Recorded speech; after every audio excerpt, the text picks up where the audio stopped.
Hi, I'm Mariana Curti. This is TKS Magnified Series Episode 2.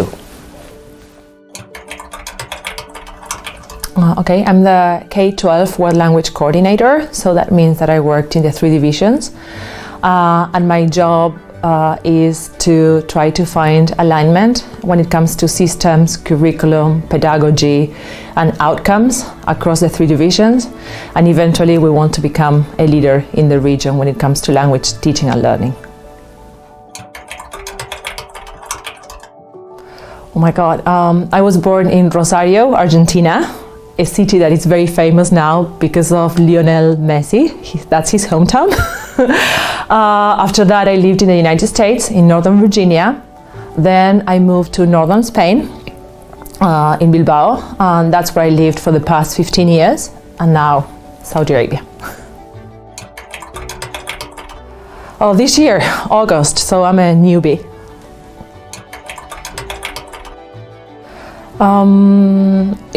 It felt like the ideal time in my career, and I was looking for a place that could help me grow professionally, but also with a compelling mission and vision that was rooted in making an impact in the world, like a positive impact in the world. And also it had to be a place that would allow my family and I to grow also at a personal level. And of course, KAUST stood at the ideal place to do so, and we are really happy to be here.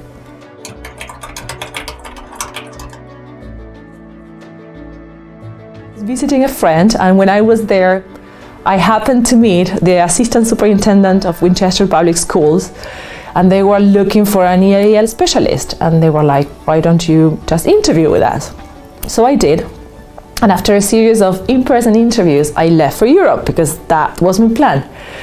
So that was funny. I still remember having phone interviews from European landmarks, like in the Vatican or close to the Eiffel Tower, like doing those phone interviews with Winchester. So I eventually landed the job. So I went back to the US, and I was an EAL specialist with them for 2 years.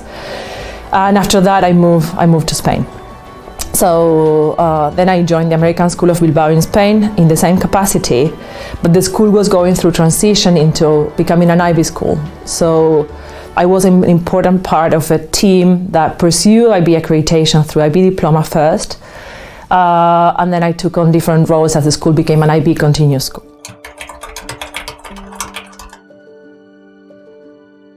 The IB taught me like the importance of lifelong learning, and like there's no limit to how much you learn and how involved you can become in something.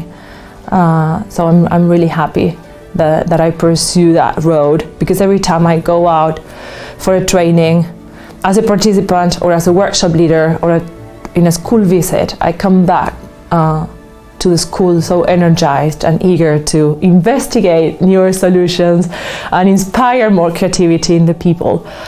So I'm really happy. As I used to say when I was a diploma program coordinator to parents and students, like for me the IB is a one-way road. Once you go IB, there's no way back.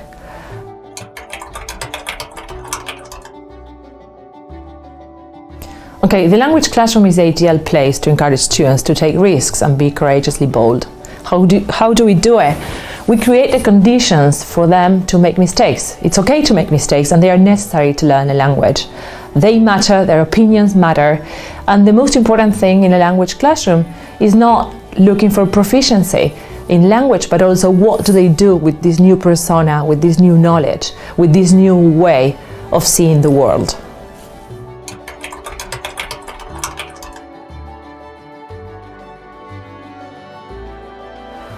Okay, I guess like for the 3 of them, it all comes down to creating a safe space and a space of trust for teachers and students. In my case, it would be teachers because I work mostly with them, but for them to know that it's okay to make mistakes.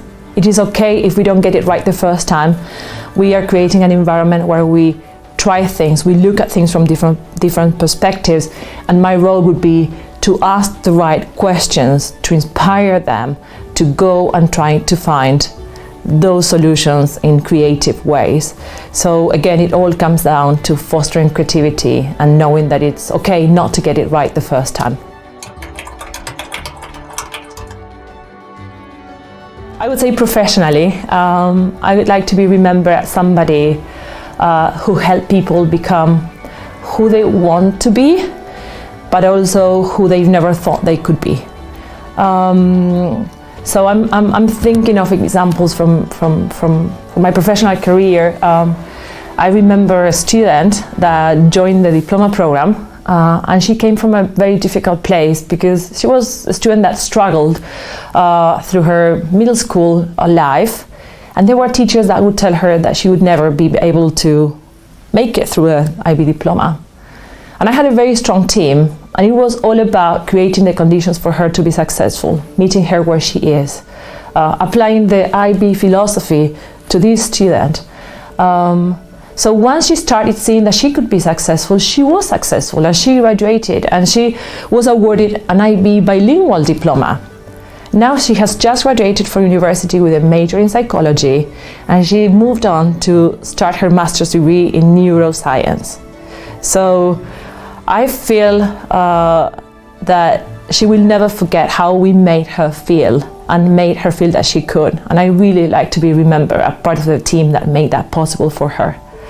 And the same for teachers. I love pushing teachers. It's so easy for teachers to be so focused in the classroom, and when you push them and you're like, become a workshop leader, go and present at this conference, and when they go and do it and they come back so energized, so happy at the prospect of what else they can be apart from a teacher. So I would really like to be remembered as that person. There is this saying that I have in my office that it says, we lived by raising others, and that's my motto as a leader, I would say.